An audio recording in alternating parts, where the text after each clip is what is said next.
The FWD Type B in 1/35 scale from ICM.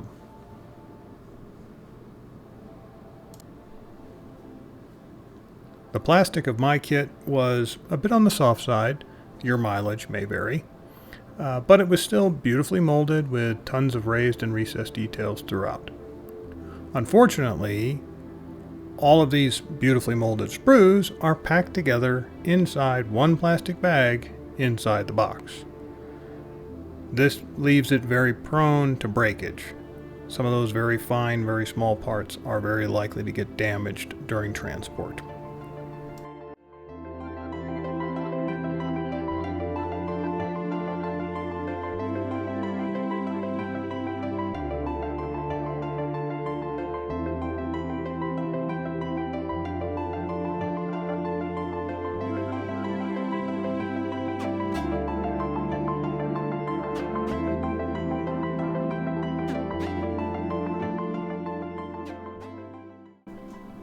The build.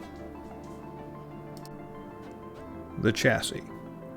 This was a bit of a pain to put together, and the reason is you have a lot of parts that are at right angles to each other, and they all need to go together at the same time, and it's very hard to get them all to go together and keep them square.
The instructions call for attaching the radiator to the chassis early on in the assembly, which I did. But in hindsight, I think you might want to attach it to the cab first and then affix that completed subassembly to the chassis, as the glue joint in between the cab and the radiator is extremely visible on the finished model, whereas the attachment point for the radiator to the chassis is very well hidden. So attaching those things later means you're going to have less pain when you have to deal with painting in the final assembly.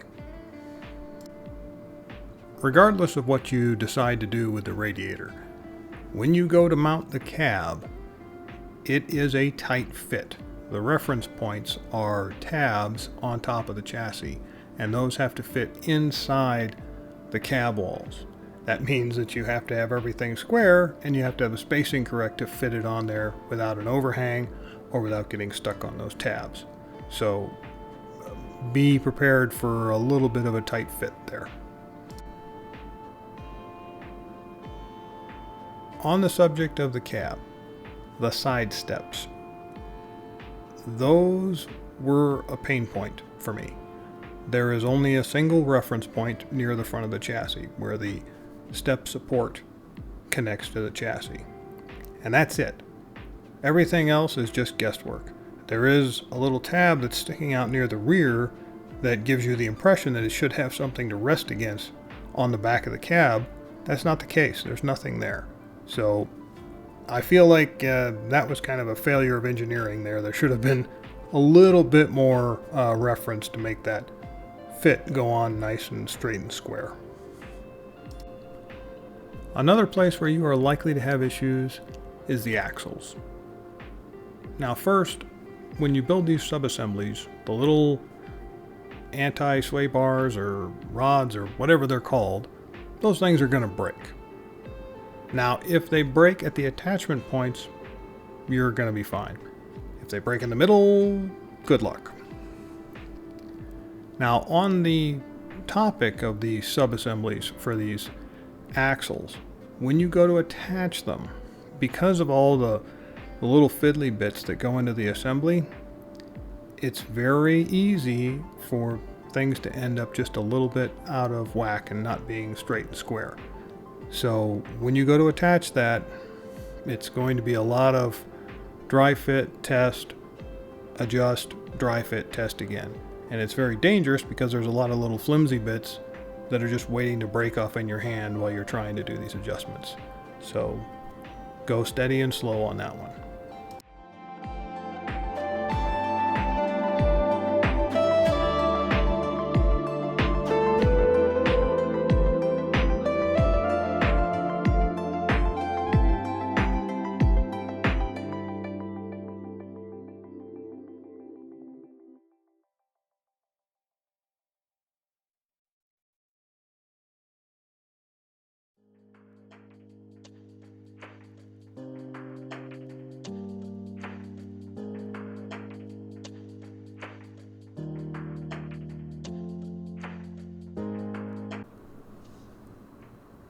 The bed cover is a nightmare to try and assemble without attaching it to the bed as you build it, which is what I ended up doing after fighting with it for a little while.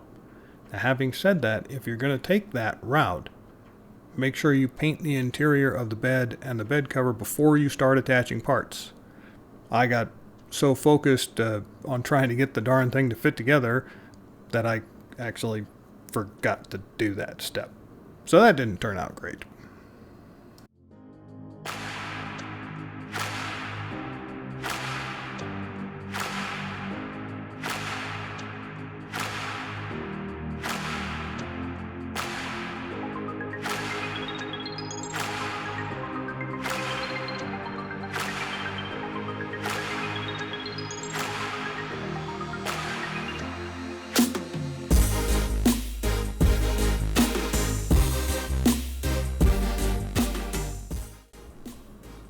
One other odd thing that I can't really explain why I feel this way about, but the lights and the lamps. Now, they went on easily enough, but honestly a little bit of a key to make sure that they go on straight would have been nice. But my complaint here is with the clear parts. I can't explain it exactly, but when I look at them, they just don't look right. They're too thick, or they're too heavy, or I don't know what, but something about them, when I look at them, they just seem off. I'm not sure why. One last thing I want to point out, I had originally planned on making this into a diorama. I planned on putting a driver and a passenger and having some things going on. But that didn't happen, and the reason it didn't happen was because I bought the ICM's driver figures that I thought would fit. Unfortunately, I believe those figures were made specifically for the Liberty truck, which means they don't fit here. Not even close. You'd have to cut these guys in half to make them fit on that seat. So I ended up just with a truck instead of a diorama. So if you're planning on doing that with their driver figures, be warned, they don't work on this kit. Okay, now I just spent the last few minutes telling you about all the pain points that I ran into when building this kit, which is kind of the point of these videos. I want to share the challenges and the mistakes that I experienced during the build. One reason is it gives me a chance to reflect on this process and learn how I can do better next time. Additionally, it's my hope that you guys can learn and take advantage of my mistakes and my experiences to your own benefit, so that when you go to build this kit, you know what to look out for and some things that you might want to do differently to get a better result. And should you build this kit? Absolutely. I mean, this is an amazing piece of history. These trucks did an incredible amount of work, and were pivotal to the war effort.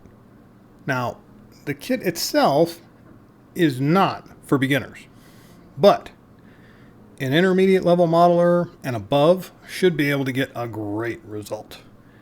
And that really is the story with this truck. I mean, it's all about the result. It looks fantastic when it's completed, and it will be a great addition to any shelf full of painted plastic stuff that we call a hobby. Now, much like the roads that this truck used to travel, the journey to completing the build can be a bit bumpy, but it is absolutely worth it in the end. Thank you so much for watching, everyone. I hope you enjoyed it, and until next time, happy hobbying.